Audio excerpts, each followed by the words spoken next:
Buenas tardes para todos. Como siempre les saludo, espero que estén todos bien. Empezamos el 11º encuentro, que también es el comienzo de la unidad quinta de nuestro programa, quinta y última del programa. Lleva por nombre Psicoanálisis y Arte. Vamos a empezar con esto que es sumamente importante, sobre todo para los que trabajamos con la mente humana. ¿Cómo se constituye? ¿Cómo es que al nacer, que nacemos como cualquier otro cachorro, eh, pero no somos animalitos así nomás, después nos convertimos en animales muy especiales, en humanos? Entonces, ¿cómo es que nos constituimos como sujetos humanos? ¿Cómo pasamos de ser un cuerpo que, bueno, funciona, un recién nacido, puro cuerpo, y pasa de esa situación fisiológica a lo simbólico, que es lo que sabemos que nos diferencia absolutamente de los animales: el manejo de símbolos, la capacidad de hablar y de crear cultura? Entonces, ¿cómo se hace humano un ser humano, un bebé recién nacido? Para explicar este origen, Freud recurre a la primera experiencia de satisfacción. Yo creo que en algún momento eh, del, de toda la cursada de este año les dije que explicar los orígenes son siempre cosas muy complicadas para la ciencia. Los orígenes del universo, y bueno, está la teoría del Big Bang, que hubo una gran explosión, pero durante un largo tiempo se creyó en eso, pero ahora como que se está refutando la idea de que así apareció, surgió de pronto el universo hace miles y miles de años. ¿Cuándo surgió la vida? El origen del primer ser vivo. También hay hipótesis, no hay una certeza un 100%. Se, casi todos opinan que sí, que el primer ser vivo estuvo en el agua, tuvo que ver con vivir en el agua. ¿Cómo es que una materia inanimada, un mineral, de repente cobra vida? Y bueno, es muy difícil de explicar. Otro de los orígenes que tampoco se explican muy bien desde la ciencia. ¿Cuándo apareció el ser humano? ¿Cuándo empezó a funcionar como humano? Dejó de ser un animal y empezó a hablar y crear cultura. Bueno, es otra de las cosas que los antropólogos y todos los que estudian esto no pueden fijar con precisión. Algunos dicen que fue en la edad de piedra, los neandertales, en fin. Siempre sobre los orígenes hay teorías, hipótesis, pero no se tiene nunca la certeza de un 100%. Entonces Freud, que está tratando de explicar también el origen de cómo pasamos de ser animales a ser seres humanos, cómo nos iniciamos en esto de ser humano, recurre, como dice la diapositiva, a una primera experiencia de satisfacción. Así se llama la conceptualización que él hizo. Pero él sabía perfectamente bien, y como dice acá la diapositiva, esa primera experiencia es en realidad un momento mítico creado por él para explicar la humanización. Y él lo dice claramente. Como le es muy complejo de explicar, como dejamos de ser animales y nos convertimos en esta también eh, compleja unidad biopsicosocial que somos todos. Bueno, él trata de hacerlo a su manera, pero aclarando que es algo, un mito creado por él. Esa humanización, el pasar de ser animales a convertirnos en humanos, ya hizo que no nos manejemos por instinto. Esto ya se trabajó. Nos manejamos por pulsiones, y las pulsiones están moldeadas por la cultura. Hace ya demasiado tiempo que se dice acá en esta asignatura que los humanos somos biopsicosociales, que dependemos absolutamente de otros seres humanos, que sí o sí se tienen que hacer cargo de nuestras vidas, el famoso otro materno. También que lo que nos distingue de los animales es que Sí, manejamos símbolos, que hablamos, creamos cultura, pero también somos mucho más complicados que los animales en todos los sentidos. La vida de los animales es bastante más. Sí, hacen lo que tienen que hacer, comen cuando tienen que comer, se aparean cuando se tienen que aparear, se pelean y se matan si es necesario, claro que sí, pero los humanos somos 10 veces más complicados que cualquiera de los animales que podamos nombrar. ¿Por qué? Porque lo que nos empuja a la acción son pulsiones, no instintos. Entonces, el humanizarse significa eso, que ya al no manejarnos por instinto, que son conductas heredadas, lo que hacemos no tiene que ver con necesidades, tiene que ver con deseos. El ejemplo paradigmático de esto es el alimentarse. Todo ser vivo tiene que nutrirse porque si no se muere. Pero los humanos, ¿qué hacemos con nuestra alimentación? ¿Comemos solamente lo estrictamente necesario? Porque tenemos hambre, el cuerpo nos pide nutrientes y comemos solamente lo que es adecuado, que sería proteínas, también tenemos que tomar agua, tenemos que comer cierto tipo de nutrientes como los, los nutrientes que proveen las frutas y las verduras, etcétera, etcétera. Pero difícilmente vamos a encontrar un ser humano que come solamente lo adecuado, lo que cualquier especialista en nutrición diría. Comemos por el placer lo que nos gusta, lo que no nos gusta no comemos ni aunque nos paguen. Y cuando tenemos ganas de tomar un líquido, lo que corresponde es que tomemos agua y sin embargo vamos y compramos una Coca-Cola o una cerveza o un vino, un champán, caña. Nada de lo que necesita nuestro cuerpo, pero sí lo que buscamos es el placer, deseos, rasgo humano por excelencia.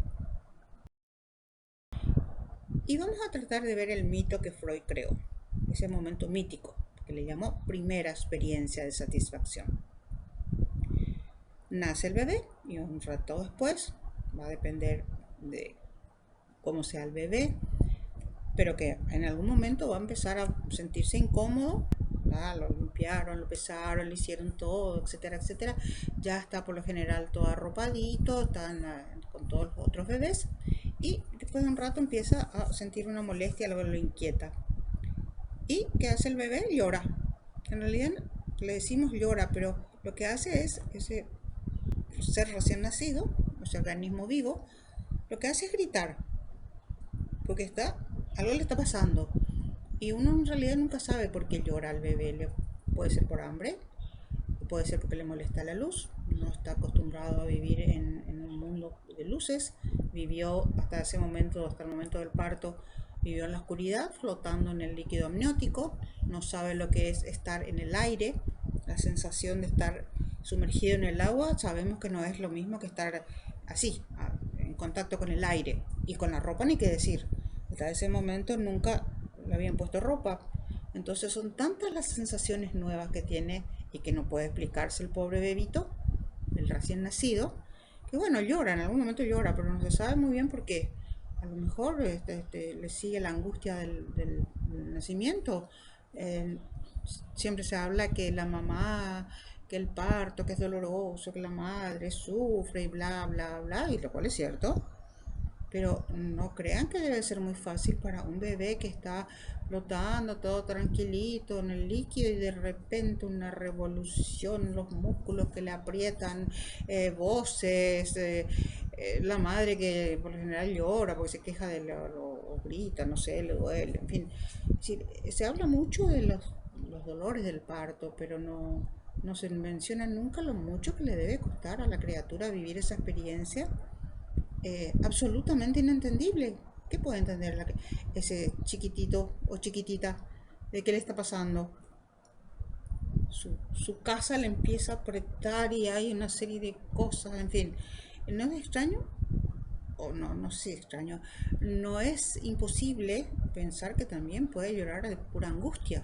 Pero bueno, por lo general el bebé llora y por supuesto, ese llanto no es que le está llamando el recién nacido, no tiene ni idea que tiene una mamá o que ahí a su alrededor hay otro humano que le va a ayudar y que tiene nombre y apellido. Nada de eso está en la mente del bebé. Simplemente hace lo único que puede hacer, que es abrir la boca y llorar. No le está hablando, pidiendo ni llamando a nadie. Todavía no tiene esa información. Pero ese otro humano que está ahí al lado del bebé le da un significado, debe tener hambre. Entonces, ¿qué hacen? Le dan de mamar o le dan la mamadera, en fin, va a depender del caso. Pero es el otro humano, el no recién nacido, sino ese otro que ya se humanizó, es el que le da significado a eso que es un grito. Y así es como se introduce a ese animalito, esa cría de ser humano, se lo introduce al mundo del lenguaje. Convierte un grito, lo único que puede hacer es llorar, no hay nada más que pueda hacer un bebé. Ese grito del bebé se convierte, gracias a esos otros humanos, en un pedido, una demanda. Me está pidiendo leche, tiene hambre, pide comida. Pero eso es algo que los humanos que le rodean nomás dicen. El bebé no está diciendo eso. Ni tengo frío, ni tengo calor, ni me molesta la ropa, ni tengo hambre, ni díganle a mi mamá que no sé, que me apague la luz. No, eso está en el mundo de los adultos o de los que ya entramos a ser humanos. En ese cachorrito recién nacido todavía no hay todo esto que yo estoy diciendo. Y esa persona que piensa que la criatura tiene hambre le da un objeto que le calma, le dan de mamar. Y entonces así siente una primera experiencia de satisfacción. Estaba incómodo, molesto, sin entender muy bien qué le pasaba, y gritaba, lloraba. Entonces le dan la leche y si tenía hambre, pues tragará la leche. A veces le cuesta un poco, pero terminan tragando y siente satisfacción. Esto queda registrado en la mente de la criaturita, por más recién nacida que sea. Quedan huellas en la memoria. Mnémica viene de memoria, como amnesia. ¿Y qué es lo que se registra? ¿Qué es lo que queda archivado?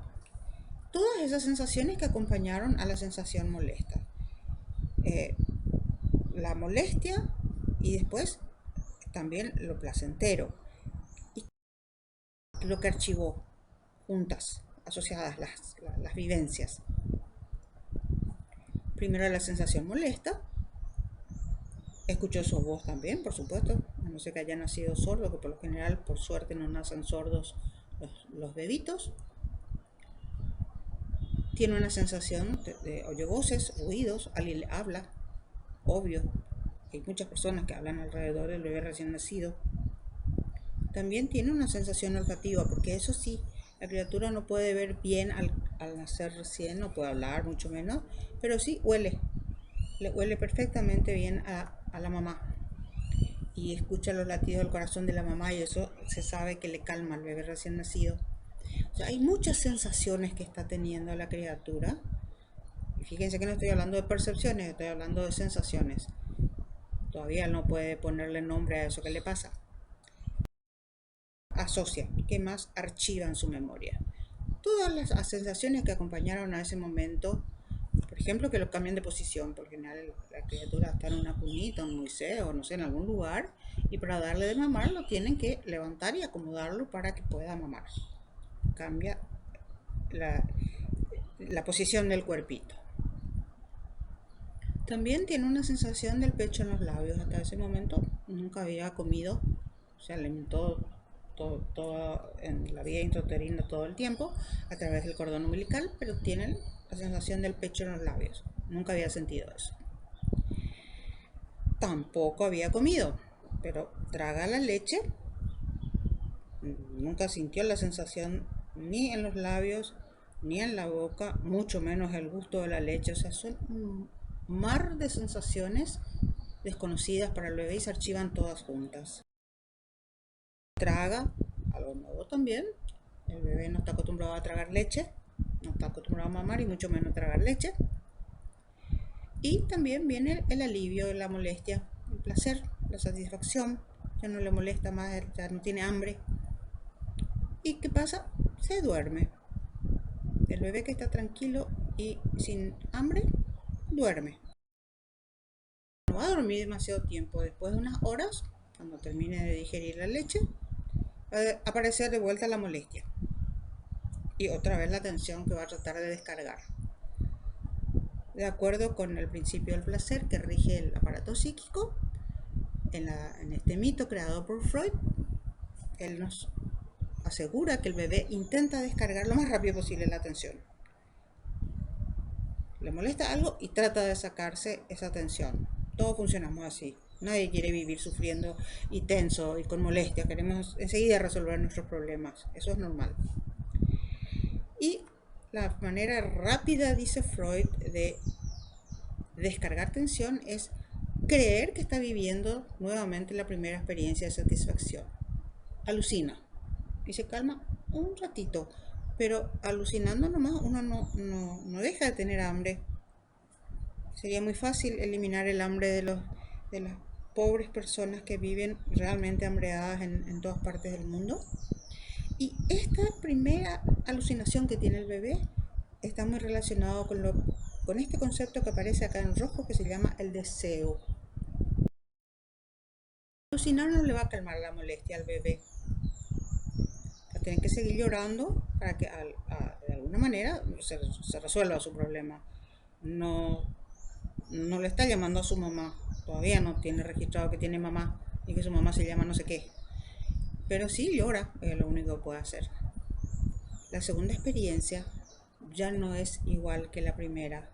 Nunca más va a volver a vivir del mismo modo. Y esto es cierto y para siempre. Nunca vamos, aunque tratemos de repetir exactamente igual la misma experiencia que nos dio mucho gusto, en la que nos divertimos y fue súper placentera, queremos repetir todo igual. Podemos ir al mismo lugar con la misma persona, la misma ropa, comer la misma comida, hacer todo igual, pero la segunda vez no va a ser exactamente igual a la primera. Eso es imposible de lograr. Lo que ya se vivió. No se puede volver a vivir exactamente igual. Dice Freud en este mito que esa situación tan peculiar de su primer encuentro con el mundo y con los otros humanos hace que para el bebé haya como algo que se perdió para siempre. Esa primera vivencia que tuvo. Quiere volver a vivir exactamente igual y ya no se puede. Algo que se perdió. Resumiendo, el recién nacido nace absolutamente desamparado, no puede hacer nada por él. Recibe de otro humano lo que necesita para vivir. Y le alivia, siente placer, se le va la atención. Pero eso lo hace sin hablar, sin pedir. Simplemente se le da. Alguien le da lo que necesita. Estos primeros llantos, porque no es el primero solamente, son los primeros llantos, no son comunicación, no es que el bebé está pidiendo y entonces viene alguien y le dice, sí bebé, entendí tu pedido y acá te traigo la mamadera. No es así. Para el bebé no es así. Desde el punto de vista del bebé las cosas no están funcionando así. Simplemente llora y de repente aparece alguien que le da la leche y no entiende muy bien ni por qué. Pero las personas que le rodean entienden que necesitan ver por qué llora el bebé, si está con hambre o le está doliendo algo o está muy mojado en los pañales y tiene frío, en fin, todas las cosas que le puede pasar a ese ser indefenso que es un bebé recién nacido. Entonces, estos primeros llantos no son comunicación para el bebé, pero sí para las personas que le rodean. Ese otro materno, la mamá biológica o algún sustituto.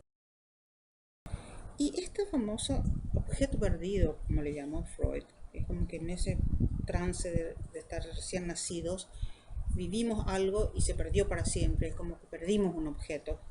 Y por eso Freud le llama así, el objeto perdido.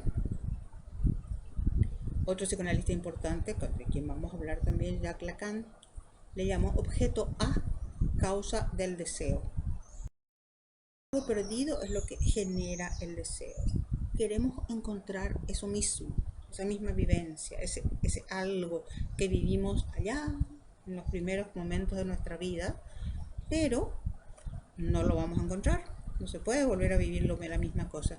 Y por eso estamos siempre buscando como si estuviéramos incompletos, insatisfechos y decimos, necesito, yo voy a ser feliz. Cuando yo consiga tal cosa ya todo va a ser una maravilla en mi vida y creemos y nos nos esforzamos por lograr cosas y cada uno a su manera, por supuesto, con lo diferentes que somos unos de otros, pero siempre buscamos, algo nos falta siempre. Pero ese objeto que supuestamente nos va a completar, que nos va a dar la felicidad, pero ya nada más voy a querer en este mundo el día que me pueda comprar un auto, que ya voy a ser feliz para siempre, no voy a tener que viajar nunca más en colectivo, que es horrible, etcétera, etcétera. Y bueno, cuando allá a las 1500 ahorré y pude comprarme el auto, y la felicidad de tener un auto y el bienestar y la alegría me va a durar un tiempo nomás. Después me voy a dar cuenta que había sido que el auto no tiene aire acondicionado y yo me muero de calor, o el aire acondicionado no anda bien, y que además mantener el auto lleva bastante plata, entonces ya no soy más tan eh, feliz porque tengo mi auto y cosas así. Sí, eso nos pasa a todos, estamos siempre llenos de deseos, creyendo que necesitamos, porque es debido a muerte, tener ese algo que tanto deseamos, pero no nos dura la felicidad. Si llegamos a obtener eso que tanto decimos que necesitamos, dura un tiempito nomás. Después ya le encontramos otra vez la falla y ya nos hace falta otra vez otra cosa. ¿Por qué es importante este mito que creó Freud para explicar cómo nos hacemos humanos y dejamos de ser animales? Es porque así se explica la forma en que se estructura el cimiento del aparato psíquico. Esa primera experiencia de satisfacción deja como resto el nacimiento del deseo. Nunca más vamos a dejar de ser seres deseantes. Y hablamos y pedimos, y cuando se nos da lo que pedimos, nos gustó un rato más, pero después ya queremos otra cosa más, o no es como queríamos, etcétera, etcétera. Sí, la satisfacción y el placer y la felicidad dura un tiempo, a veces un poquito más, a veces casi nada. Y estamos hablando del deseo inconsciente, que es imposible darle un significado al deseo inconsciente. Como tiene que ver con una vivencia tan antigua, y después aparecen los deseos reprimidos. ¿Qué es lo que yo tengo en mi inconsciente? ¿O qué es lo que tienen ustedes? A ver, explíquenme. Denle un significado. No se puede. Ya está, ya en lo profundo de la mente, en el inconsciente. El deseo, que no podemos decir de qué se trata, está ligado a recuerdos de vivencias infantiles. Y justamente como está en el inconsciente, y allá reprimidísimo, es indestructible, ahí está, dentro nuestro. ¿Vemos sus efectos? Sí, pero hacerlo desaparecer, imposible. Los deseos no se satisfacen, sino que se cumplen por medio de alucinaciones en los sueños, en actos fallidos o en síntomas en caso de enfermedad. Es decir, estas cosas que son tan de base como recién nacidos, se empieza a armar el aparato, a estructurar el aparato psíquico y aparece esto llamado deseo, algo que queremos encontrar y que no lo encontramos y creemos que es tal cosa pero no es tal cosa. Esto en la práctica, en la vida, si despierta no podemos encontrar nada que satisfaga. Creemos un sustituto, sí, un ratito nos gusta, pero después ya no nos gusta más, ya nos falta de nuevo otra cosa, como ya dije varias veces. Pero sí cuando dormimos y alucinamos, por ejemplo, en los sueños, las cosas que ocurren en nuestros sueños, por más absurdas que nos parezcan, son vivencias, creemos que son reales y sirven para aliviar las tensiones del aparato psíquico.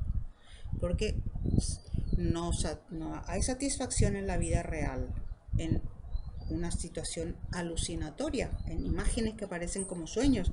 Ahí sí se cumplen. Estamos haciendo lo que queremos hacer. En los actos fallidos también, cuando nos olvidamos de algo o nos vamos a buscar algo y no sabemos por qué nos fuimos a buscar y ay, yo vine a buscar algo acá, ¿qué fue lo que yo vine a buscar acá? Ay, no me acuerdo, me voy de vuelta, sí, ya sé, me fui a buscar un libro que necesito para mi trabajo y cuando llego junto a la biblioteca donde están los libros me olvidé de vuelta. No, ese tipo de cosas, o me quiero acordar el nombre de una persona y no me puedo acordar el nombre, y bueno, en fin, todos esos fallas en la memoria o actos, esos se llaman actos fallidos. También en los síntomas de las personas con problemas, con enfermedades, aparecen estos deseos, muy disfrazados, pero aparecen. Y esta parte es la importante, la que les tendría que interesar a ustedes. En algunas ocasiones, esos deseos se presentan traducidos a un lenguaje socialmente aceptado, mediante el proceso que se llama sublimación.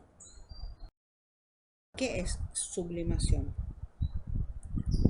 En primer lugar, vamos a aclarar que el término no viene de sublime, que significa algo que emociona mucho, algo que es muy bello, algo así que conmueve, eso es sublime.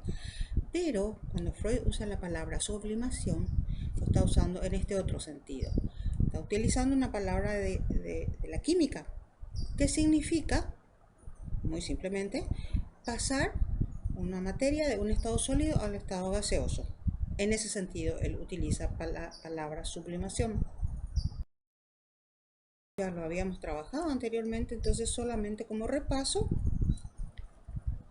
sublimar es un proceso que algunas personas tienen, y según Freud eso explica que ciertos humanos pueden hacer ciertas cosas que aparentemente no tienen relación con la sexualidad, pero sí tienen que ver con la sexualidad, porque para crear, los artistas, los investigadores, los que producen cosas muy valoradas socialmente, usan la energía que tiene la pulsión sexual y la convierten en otra cosa. Así como decía la química, de un estado sólido pasa a un estado gaseoso, así que algo totalmente diferente.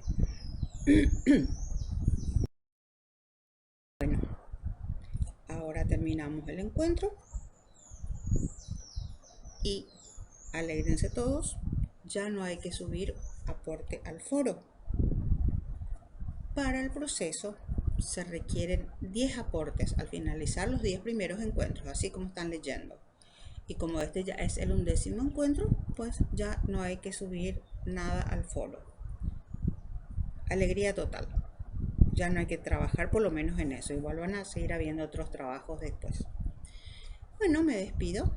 Que estén bien y hasta la semana que viene. Chaucito.